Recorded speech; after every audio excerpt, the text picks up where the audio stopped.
Hello friends, welcome to class 10 study point. आज की इस वीडियो में मैं NCERT 10th क्लास के मैथमेटिक्स का एक्सरसाइज 7.1 का तीसरे नंबर क्वेश्चन को हल करूंगा।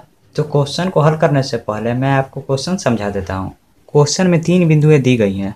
पहला बिंदु है 1,5, दूसरा बिंदु है 2,3 और तीसरा बिंदु है -2, और क्वेश्चन में हमसे पूछा गया है कि बताइए ये जो तीनों बिंदुएं हैं वो संरेखी हैं या नहीं। और संरेखी का मतलब होता है सीधी रेखा में, यानी कि इस क्वेश्चन में हमसे पूछा गया है कि ये तीनों जो बिंदुएं हैं वो सीधी रेखा में हैं या नहीं। तो आपके माइंड में चल रहा होगा कि कब हम इन तीनों बिंदुओं को संरेखी बोलेंगे और कब हम इन तीनों बिंदुओं को संरेखी नहीं बोलेंगे। तो इस चीज़ को भी मैं क्लियर कर देता हूँ। चूँकि पहला बिंदु दिया गया है 1,5, दूसरा बिंदु दिया गया है 2,3 और तीसरा बिंदु दिया गया है -2, तो पहले वाले बिंदु को मुझे A मानना पड़ेगा, दूसरे वाले बिंदु को मैं B मान लूँगा और तीसरे वाले बिंदु को मैं C मान लूँगा।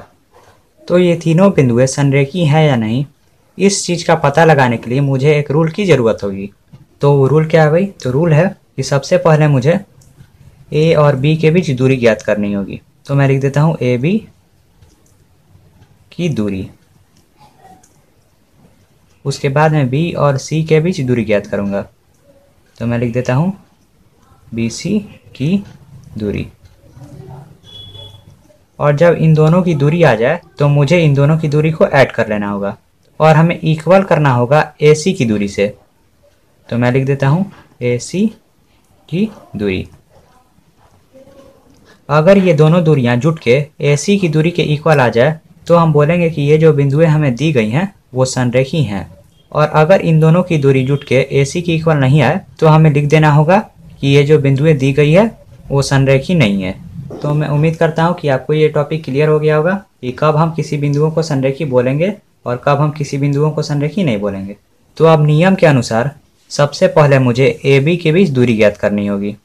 तो मैं A और B के बीच दूरी ज्ञात कर लेता हूँ।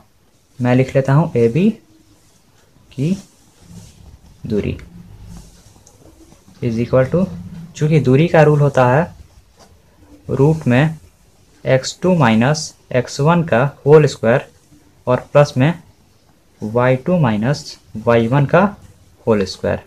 और चूँकि मैंने पहले वाले बिंदु को A माना है, दूसरे वाले बिंदु को B माना और तीसरे वाले बिंदु को C मान लिया था, इसलिए मैंने इन चीज़ों को लिख लिया। चूँकि मैं यहाँ पर AB के बीच दूरी ज्ञात कर रहा हूँ तो इसमें x1 हो जाएगा 1 और y1 हो जाएगा 5 और x2 हो जाएगा 2 और y2 हो जाएगा 3। तो अब मैं AB की दूरी को निकालना स्टार्ट करता हूँ। इसी तरह मैं नीचे आऊँगा इज इक्वल टू रूट, और x2 का मान क्वेश्चन में दिया गया है 2 और फिर माइनस, और x1 का मान क्वेश्चन में दिया गया है 1 और इन दोनों का होल स्क्वायर और प्लस में y2 का मान क्वेश्चन में दिया गया है 3। उसके बाद फॉर्मूले में दिया गया है माइनस, तो मैं माइनस दे दूंगा। उसके बाद फॉर्मूले में है y1 और y1 का मान क्वेश्चन में दिया गया है 5, तो मैं 5 को लिख के इन दोनों का होल स्क्वायर दे दूंगा। उसके बाद इसी तरह मैं नीचे आऊँगा इज इक्वल टू रूट, और जब 2 में से 1 माइनस होगा तो 1 हो जाएगा और फिर 1 का होल स्क्वायर और प्लस में, और जब 3 से 5 माइनस होगा तो -2 बच जाएगा और -2 का होल स्क्वायर। और फिर इसी तरह मैं नीचे आऊँगा इज इक्वल टू रूट, और 1 का स्क्वायर 1 ही हो जाएगा, उसके बाद प्लस, और -2 का स्क्वायर हो जाएगा 4 इज इक्वल टू, और जब 4 में 1 ऐड होगा तो हो जाएगा 5 और वो भी रूट में।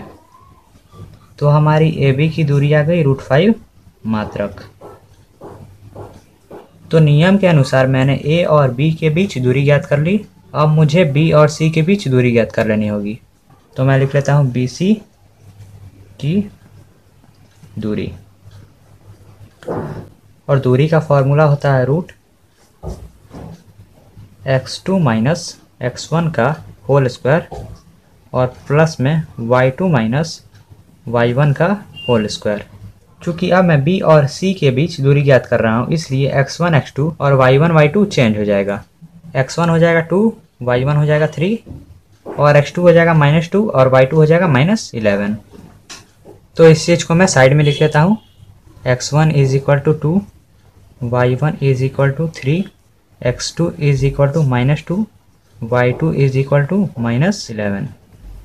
तो अब मैं इसी तरह नीचे आऊँगा इज इक्वल टू रूट।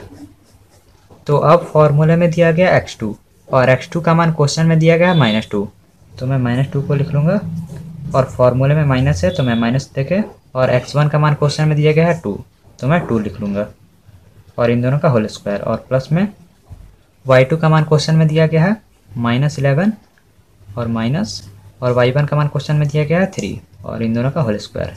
तो फिर से मैं इसी तरह नीचे आऊँगा इज इक्वल टू रूट, और चूँकि यहाँ पर दोनों संख्याएं माइनस में हैं तो माइनस माइनस प्लस हो जाएगा, और जब मैं इन दोनों को ऐड करूँगा तो हो जाएगा 4, और चूँकि दोनों ही माइनस में इसलिए 4 माइनस में हो जाएगा, और 4 का होल स्क्वायर और प्लस में, और यहाँ पर भी दोनों संख्याएं माइनस में हैं तो माइनस माइनस प्लस हो जाएगा। जब 11 में 3 ऐड होगा तो हो जाएगा 14, और दोनों ही माइनस में है इसलिए 14 माइनस में हो जाएगा, और 14 का होल स्क्वायर। इसी तरह मैं नीचे आऊँगा इज इक्वल टू रूट, और जब मैं -4 का स्क्वायर करूँगा तो हो जाएगा 16 और प्लस में, और जब मैं -14 का स्क्वायर करूँगा तो हो जाएगा 196। इसी तरह मैं नीचे आऊँगा इज इक्वल टू रूट 196 में 16 ऐड होगा तो हो जाएगा 212। तो बी और सी के बीच दूरी आ गई √212 मात्रक।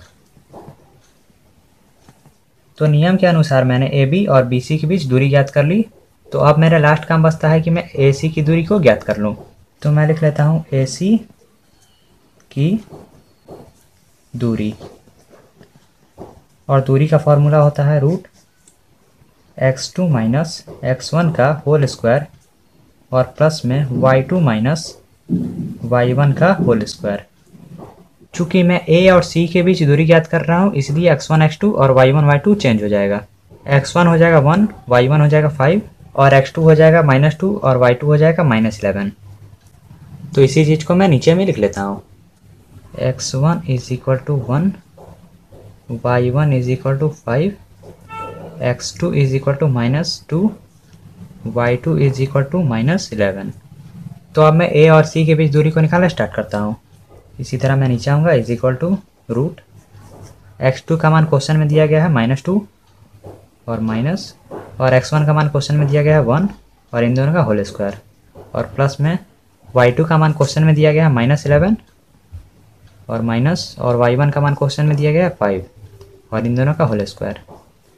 इसी तरह मैं नीचे आऊँगा इज इक्वल टू रूट, क्योंकि ये दोनों संख्या माइनस में इसलिए माइनस और माइनस प्लस हो जाएगा, और जब मैं 2 में 1 को ऐड करूँगा तो हो जाएगा 3, और दोनों ही माइनस में इसलिए 3 भी माइनस में हो जाएगा, और -3 का होल स्क्वायर और प्लस में, और यहाँ पर भी दोनों संख्याएं माइनस में है तो माइनस और माइनस प्लस हो जाएगा, और जब मैं 11 में 5 को ऐड करूँगा तो हो जाएगा 16, और चूँकि दोनों ही माइनस में है इसलिए 16 भी माइनस में हो जाएगा, और 16 का होल स्क्वायर।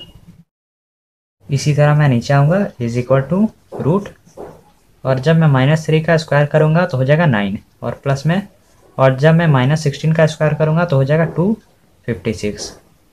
इसी तरह मैं नीचे आऊँगा इज इक्वल टू रूट, और जब 256 में 9 ऐड होगा तो हो जाएगा 265। तो हमारा ए सी की दूरी आ गई 265 मात्रक। तो मैंने ए बी, बी सी और ए सी के बीच दूरी ज्ञात कर ली। तो अब मैं इस फॉर्मूले पर इन तीनों के मान को रखूँगा और चेक करूँगा कि ये तीनों बिंदुएं जो दी गई हैं वो संरेखी हैं या नहीं। चूँकि ए बी की दूरी आई है √5, तो मैं √5 लिख लूँगा और प्लस में, और बी सी की दूरी आई है √212, तो मैं √212 को भी लिख लेता हूँ, और मैं इक्वल करूँगा ए सी की दूरी से, और ए सी की दूरी आई है √265 मात्रक, तो मैंने लिख लिया √265। चूँकि यहाँ पर √5 है और यहाँ पर √212 है, ये दोनों अलग अलग कास्ट के हैं इसलिए ये दोनों कभी आपस में जुट नहीं सकते हैं, और यहाँ पर √265 है, इसका मतलब ये जो दूरी है वो अलग आई है और ये दूरी भी अलग आई है, इसलिए मैं डज नॉट इक्वल टू का साइन देके लिख लूँगा कि ये जो तीनों बिंदुएं हैं वो संरेखी नहीं है। तो मैं लिख लेता हूँ तीनों बिंदुएं संरेखी नहीं है, और यही आंसर हो जाएगा। मैं उम्मीद करता हूँ कि आपको ये वीडियो अच्छे से समझ में आ गया होगा। Thanks for watching. बने रहिए क्लास 10 स्टडी पॉइंट के साथ।